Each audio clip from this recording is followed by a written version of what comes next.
We're thinking about it, and we need to finish this job, y'all. So I just want to salute all y'all for reminding us that we're not done, and we just need to just keep building from here. So thank y'all for doing what you do. I salute everyone. How long? Right on. Hope to see y'all on Saturday. Thank you, bro. All right. Next up, we have Kayla, local student, who's going to speak. Let's go, Kayla.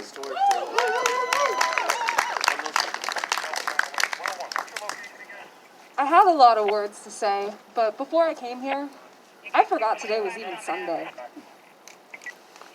I have watched communities who say they stand for justice look past again and again and again to the point where I want to look past them as well.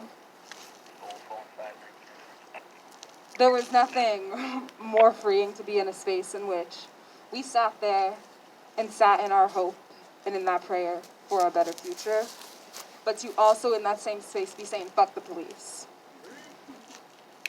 I'm going to go to some of these words that I actually had, but I came to the protest yesterday. I was going to speak words, and I left. I had so many things I wanted to say, and I was looking at the space, and I was like, what are we here for? And how are my words actually going to be translated? Am I going to go here, share all of the traumas of being a black woman for the past 20 years, just for people to nod their heads and go home and have a drink? But then I look around and I'm like, I can't just look past people. I can't just think, oh, they're just going to do the same thing, because there's humanity in everybody, and we're all here for a reason. But I am tired. I'm going to pull out these words now. I have been marching since I was 12 years old. I went to a protest for the first time when I was 12. And I went with my white dad because my mom was too tired to do this one more time. I am so afraid that one day I'm going to end up just like her and just sit at home and be done, because we do the same thing over and over again and kids keep dying. When I watched Trayvon Martin die on the TV screen and I was 12, that was we are down on the floor. That was the reinforcement that I already knew that my life mattered less, that I'd be seen as less equally human. It was the reminder that on top of how I will always have to work harder, I will also be seen as unequally human. I'm going to find the page now because it fell on the floor.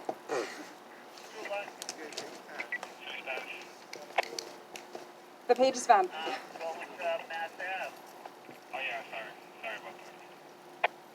I want to talk about the phrase just Black Lives Matter on its own. Do you know any black people who the phrase of shouting out Black Lives Matter is new to them? That it's an appeal to black people? It's an appeal to white people knowing the bare minimum. The bare minimum that we should be alive. And I have been stating that for like half of my life on the streets. We have to do more. We have to do more than what we have just been doing. We've talked about organizations, we've talked about such, but I know the majority of people won't do it. And I don't know what it will take, but we gotta do something.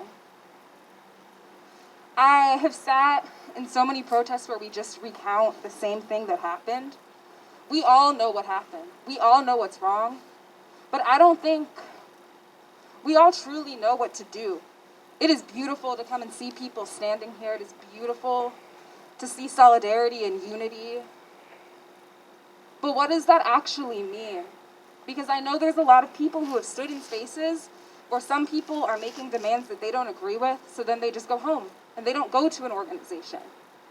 That piece of paper that we got that has like 20-something organizations, there are definitely some that meet the demands that you agree with. That's right. So organize with them. And if you disagree with none of them, find someone, find people. We got people all here. Yeah.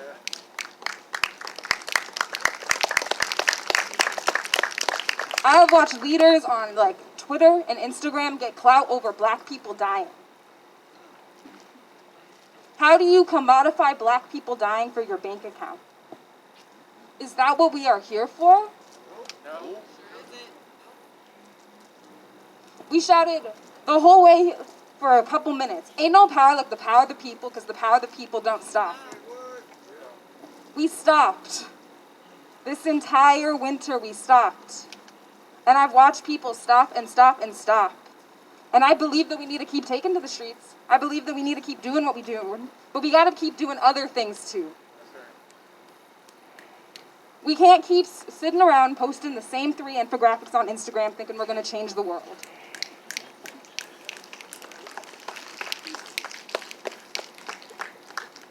We need to be outside.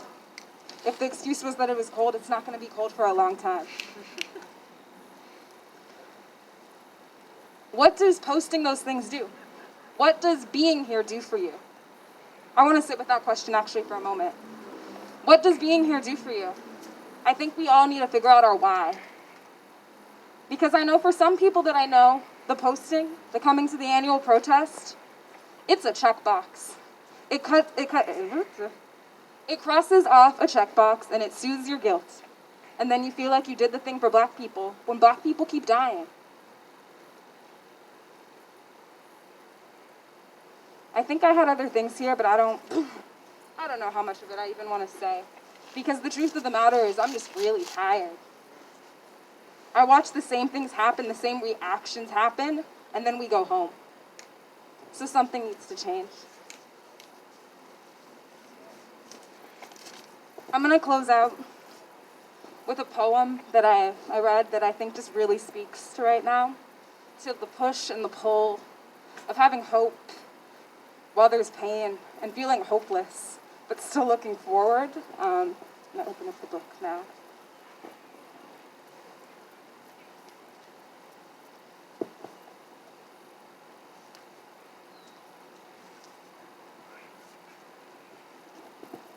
I actually do have one more thing to say as I was opening the book that I had written down that I had forgotten. We gotta start reading books. We gotta start having conversations. If we're posting the same 3 things, do you not think we're a cog in the machine? Posting the same things. If I was talking about how it's a checkbox of how you can be a good liberal and support your people and then go home, how do you think that if we're not diversifying what we're actually putting into our minds, things are not going to change? We got to start having actual thoughts. Like, I know it feels good to know that you did the good thing, but when you're engaging with different things, you will actually feel like you're doing something. Okay, not for the poem. This poem is called Equinox. It's by Audre Lorde. My daughter marks the day that spring begins. I cannot celebrate spring without remembering how the bodies of unborn children bake in their mother's flesh like ovens, consecrated to the flame that eats them, lit by mobile oil and Eastern Standard. Unborn children and their blasted mothers, floating like small monuments in an ocean of oil. The year my daughter was born, Du Bois died in Accra while I marched into Washington to a death knell of dreaming, which 250,000 others mistook for a hope, believing only Birmingham's black children were being pounded into mortar in churches.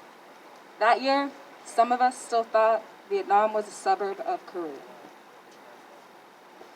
Then John Kennedy fell off the roof of Southeast Asia, and shortly afterward, my whole house burned down with nobody in it. And on the following Sunday, my borrowed radio announced that Malcolm was shot dead. And I ran to read all that he had written, because death was becoming such an excellent measure of prophecy.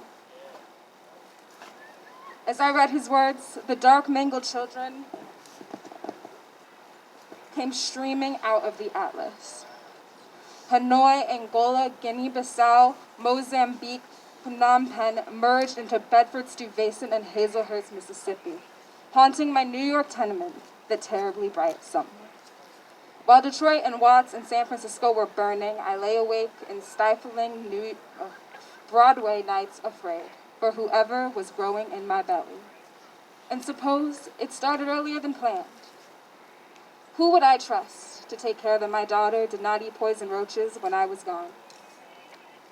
If she did, it did not matter, because I never knew it. Today, both my children came home from school, talking about spring and peace.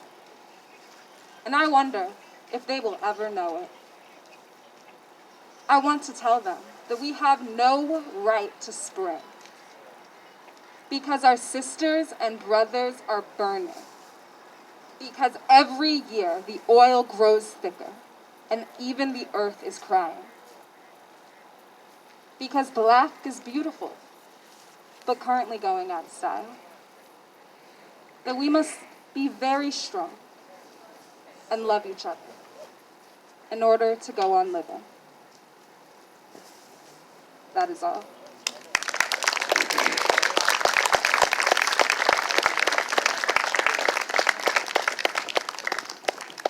Thank you, Kayla. Let's give her another round of applause.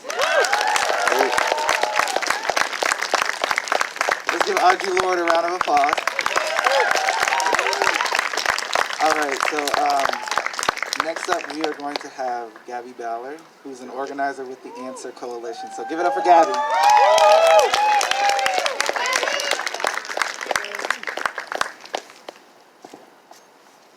Word. No good cop in a racist system. No good cop in a racist system. No good cop in a racist system. No good cop in a racist system. No good cop in a racist system. No good cop in a racist system.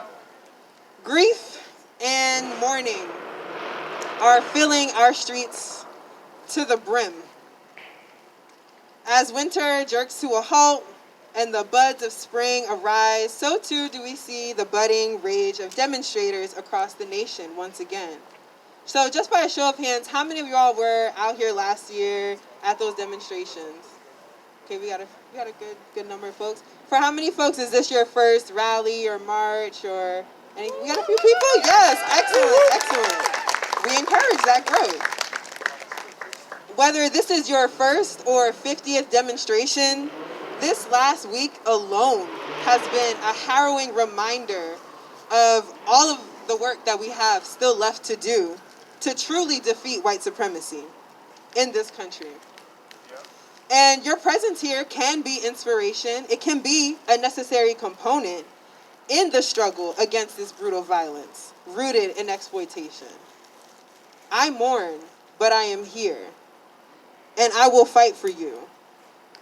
So I want y'all to turn to your neighbor and say, I'm here and I will fight for you. And turn to one more person and say, I'm here and I will fight for you.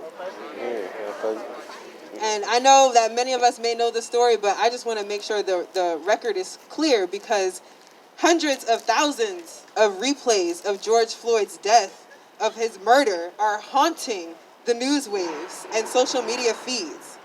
Now joined by Adam Toledo and Daunte Wright, and so many others, many of us do feel fatigue and hopelessness setting in.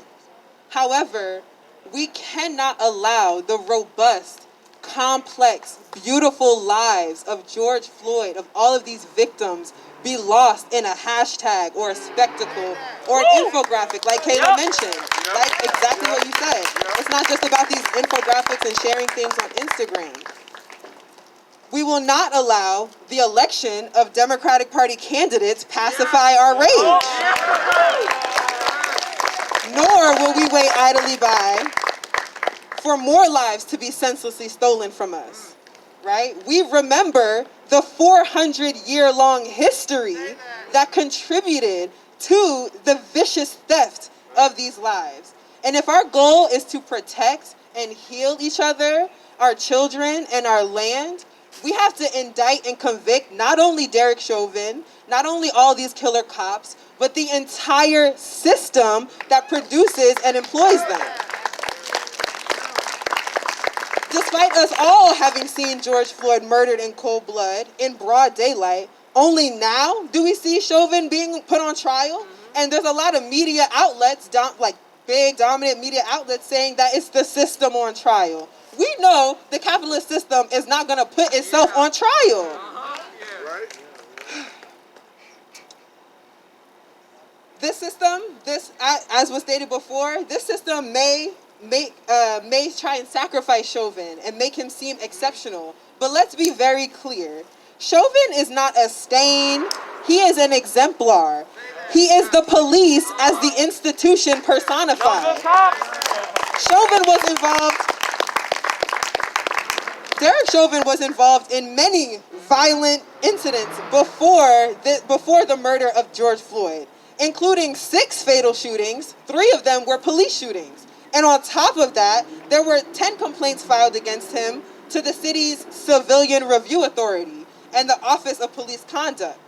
And as was stated, on top of that, right down the street, the so-called police union president, Kim Potter, this very same week, as we all know, murdered a 20-year-old Daunte Wright. So these dominant media sources or these arguments that are being made that, the former president of the union, is that just another bad apple? Well, it makes sense because the saying goes, a few bad apples spoil the bunch, right? So the whole police is spoiled. In this country, their history is tied directly to slavery and the development of slave patrols. You can't escape that history, no matter how many black cops you hire or elect into office. And it just shows that the police are more willing to put a black face on oppression than they are willing to end it. And we are no longer settling for anything but radical change. Now, are the police able to do this? No. Their role in maintaining the status quo, which is white supremacist, patriarchal capitalism, has been crystal clear in these last few weeks. Not only have they protected or tried to protect the system of policing and killer cops, they've protected mass murderers while killing black people in the streets. So, in this Chauvin trial, it's also becoming, again, increasingly clear that the police are willing to amputate one of their own as long as it saves the whole system. But let's be clear, even if Chauvin goes to jail where he should be, that will not mean the end of the murder and oppression of our people. The capitalist state itself is the main generator of force and violence. In its role as an instrument of domination over the working class and the oppressed, it operates as a tool of suppression in order to maintain and secure the rule of the owning class over the working class, over the masses. The police are the hired hands. They're the agents of this dominant class. They police other workers, but they damn sure don't police themselves. They are the violent thin blue line between us and them. That is their job. But the police don't act alone. They are emboldened and in cahoots with a racist constitution, racist judges, racist courts, a racist prison system, and a racist military, white supremacist military. So yes, we must abolish the police, but we must also abolish the system, again, that produces and employs the police to do its bidding and protect it. That system is capitalism. And we must not only destroy, but we must build. We, as working class people, have more in common than we do different, all right? So in Minnesota, working class people at the Brooklyn Center refused to allow police to use their headquarters as a staging ground to attack demonstrators and protesters. And that's what we need to see more of. The ATU union refused to transport arrested protesters or police. And that's the energy that we need to see, the kind of coordination that we need to see among the working class. This country, this empire, is the richest that the world has ever seen. So we have the houses to house homeless people. We have the food to feed people. We have the technology and the tools to educate people. We have the work that needs to be done for people to be employed. So the issue is not that, we don't have the resources. The issue is that the people who are propagating white supremacy and benefiting from it are not going to be the ones to dismantle it. That's up to us. So we have to come together and organize to take back what we are owed, take back what was stolen from us, our dignity, our lives, our respect, for all the exploited and oppressed people. We need to learn from each other, and not just from the movements for Black lives, the movements against anti-Asian hatred, the movements against, the fights against imperialism in Cuba, in Haiti, in China, Venezuela, and all around the world. So repeat after me. It won't stop till we make it stop. It won't stop till we make it stop. It won't stop till we make it stop. It won't stop till we make it stop. It won't stop till we make it stop. It won't stop till we make it stop. So to that end, fighting, working to fight as we build, several organizations will be coming together this week on Tuesday to host a panel event, an Afro-Asian Solidarity event, and talk about how we're going to move forward and continue to push this work forward. If you have any questions, definitely feel free to check out these two people raising their hand, or you can come over to see me. But yeah, thanks to everyone who came out. Thank you so much, Gabby. Woo-woo. I think our last speaker for the night, Kobe. Thank you so much. Woo-woo-woo-woo. Hello, everybody. I would love to hear you say that back. Hello, everybody. Hello. Thank you for being here. I want to speak to some people some younger people probably, try to share some experiences of mine that might make you feel less alone. I think a lot of us are really interested in appearing woke, per se. And so we we hold ourselves to a standard that looks as if we are woke, and you post your infographics and you sign your petitions and you can say Black Lives Matter, you show up to a protest once in a while, but you don't actually understand. And that was really my experience as a Black person. I was pretty sheltered. And this past summer, around the time that we were finding out about, around the time that George Floyd was murdered, we found out about the way that Ahmaud Arbery was killed months later. And I am now a freshman at the Berklee College of Music, but I'm originally from Brunswick, Georgia. Oh, let's go! Which might sound familiar to you because that is where Ahmaud Arbery was killed. Less than 2 miles away from my house. He lived across the street from one of my best friends. And for me, that was the moment where I really started to understand. And I pray that none of you ever have to experience it that close to home. And I hope that you're able to look outward and see what's happening in the world and understand how important it is and feel how important it is. And you don't have to experience it as painfully as our town did. But I remember finding out about how Ahmaud was murdered months after he was murdered, even though I'm from the town. And I remember walking out during quarantine, one of my things to do to keep myself from beating my head up against a wall was driving around and listening to music. And we're in the country. And I remember one day I was leaving for my quarantine drive and my dad looked me in my face and he said, "Be careful." Wow. I was going for a fucking drive to listen to music. Wow. And my dad looked me in my face and he said, "Be careful." And I got so angry. I was like, why the fuck do I have to be careful to go drive my fucking car around? And I was frustrated. I was really upset. And I remember coming home that day from my quarantine drive. And I sat down at my piano and I was frustrated and I was upset and I was angry and I didn't know what to do. I didn't understand why these things happened. I finally understood after all of these years of saying Black Lives Matter and reposting the infographics. I finally understood what this was all about.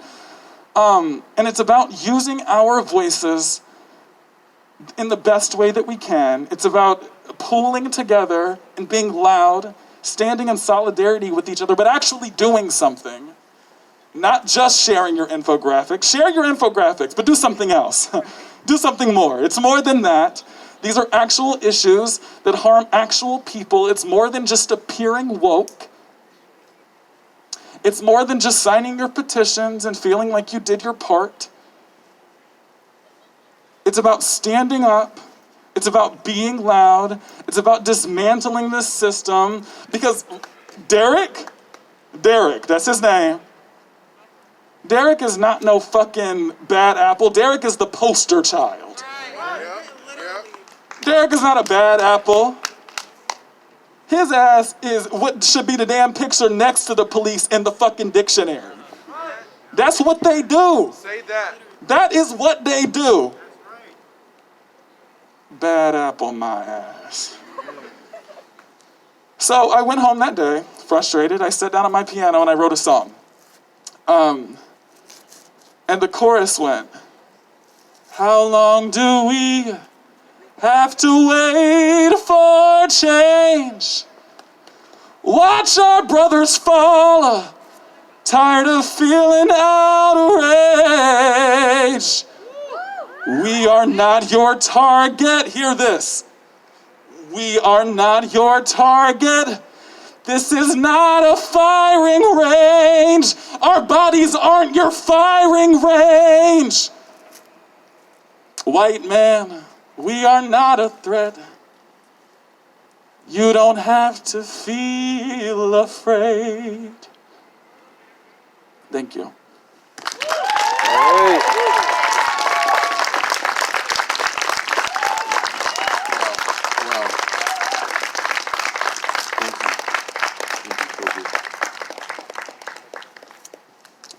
Let's just rest in that for a second. Wow.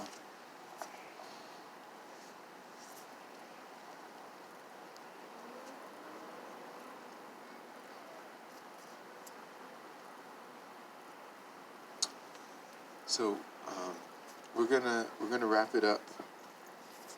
I'm gonna reread the demands, and then Kelvin and I are gonna close it out. It's just a reminder of what we're calling for today. We align ourselves with the calls from the family of Daunte Wright for more severe charges against his killer, Kim Potter. We align ourselves with comrades in Lowell, Mass, in demanding that the Lowell Police Department release the full police report regarding the disappearance and death of Moses Harris. Say his name. Moses Harris. Say his name. Moses Harris. Say his name. Moses Harris. I have been up in Lowell almost every Saturday since December with the family, with folks in the street. And when I tell you heartbreaking, the funeral was yesterday. Heartbreaking. I won't go into the story right now, but you all should read about what happened to Moses.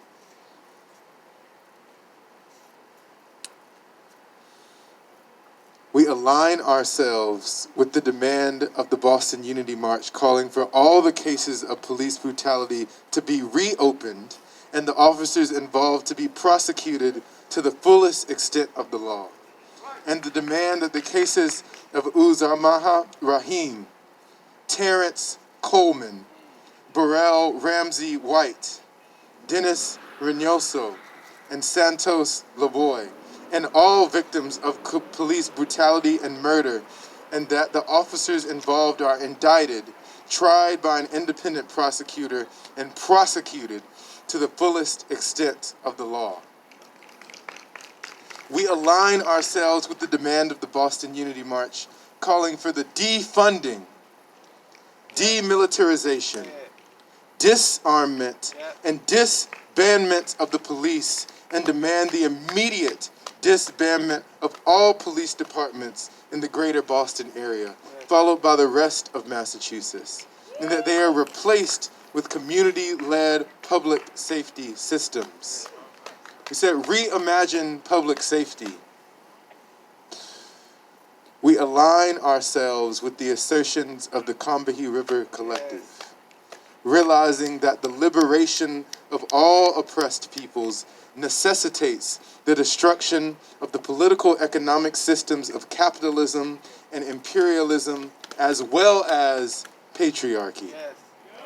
That if black women were free, it would mean that everyone else would have to be free, since their freedom would necessitate the destruction of all systems of oppression.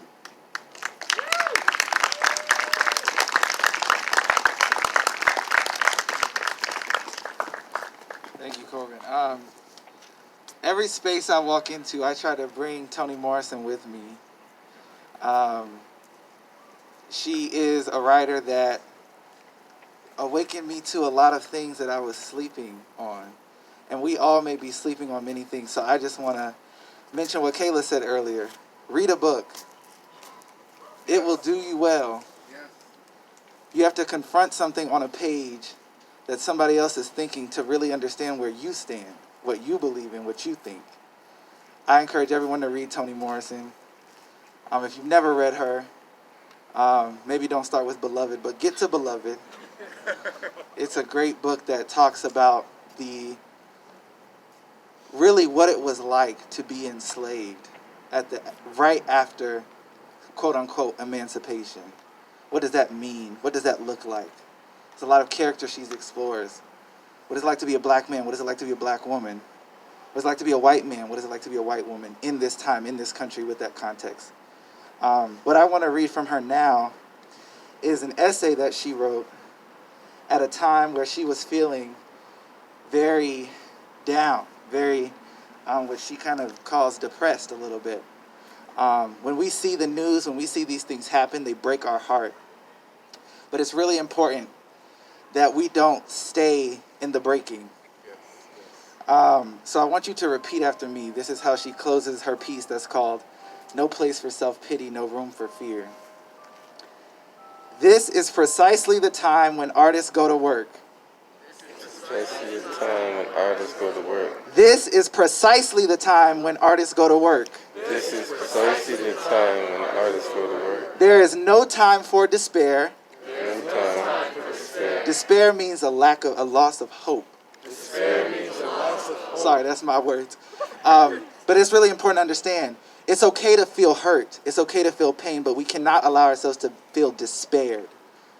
Our hope is what keeps us going. So there is no time for despair. There's no time for despair. No place for self-pity. No place for self-pity. No need for silence. No need for silence. No room for fear. No room for fear. There is no time for despair. There is no time for despair. No place for self-pity. No place for self-pity. No need for silence. No need for silence. No room for fear. No room for fear. We speak. We speak. We write. We write. We do language. We do language. That is how civilizations heal. That is how civilizations So I want all of you to know that it's really important that you allow these moments to feel the hurt, feel the pain, but struggle through that and hold on to hope.